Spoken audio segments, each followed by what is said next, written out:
every time Noah stood up to speak.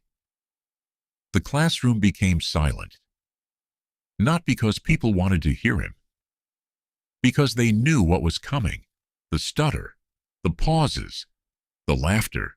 And after years of embarrassment, Noah made a decision. If he couldn't speak perfectly, he would speak anyway. Noah hated reading out loud. Every word felt like climbing a mountain. Simple sentences became battles. Some students laughed, others looked away awkwardly. Even kind people felt uncomfortable. Eventually, Noah stopped raising his hand, stopped participating, stopped believing in himself.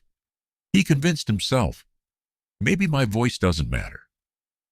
One night, Noah found an old interview online. A famous speaker was talking about fear. The speaker said, "Your fear is often pointing toward your future."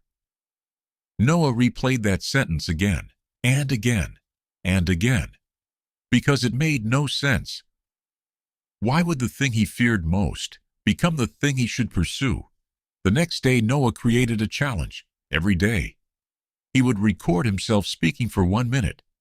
Just 1 minute. No audience, no pressure, just practice. Day 1 was terrible. Day 10 was terrible.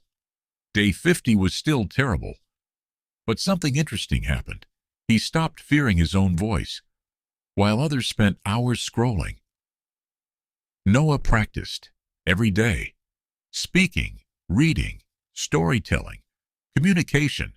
Some days he improved. Some days he didn't. But he kept showing up, because he learned a powerful lesson. Courage isn't feeling confident. Courage is acting before confidence arrives. Then came the biggest challenge of his life: a school speech competition. Hundreds of students, one stage, one microphone. His stomach twisted, his hands shook, his mind screamed, "Don't do this." For a moment, he almost walked away. Then he remembered something.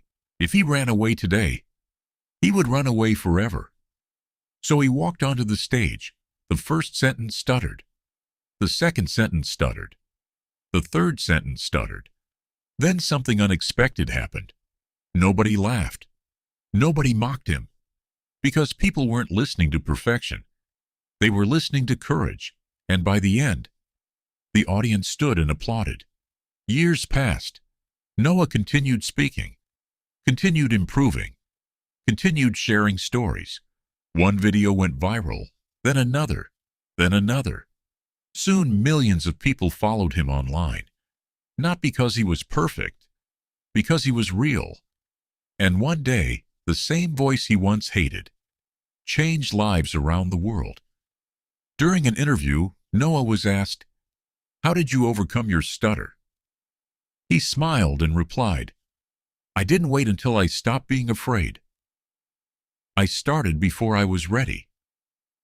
That quote spread everywhere, because it wasn't just about speaking, it was about life. You don't need to be perfect to start.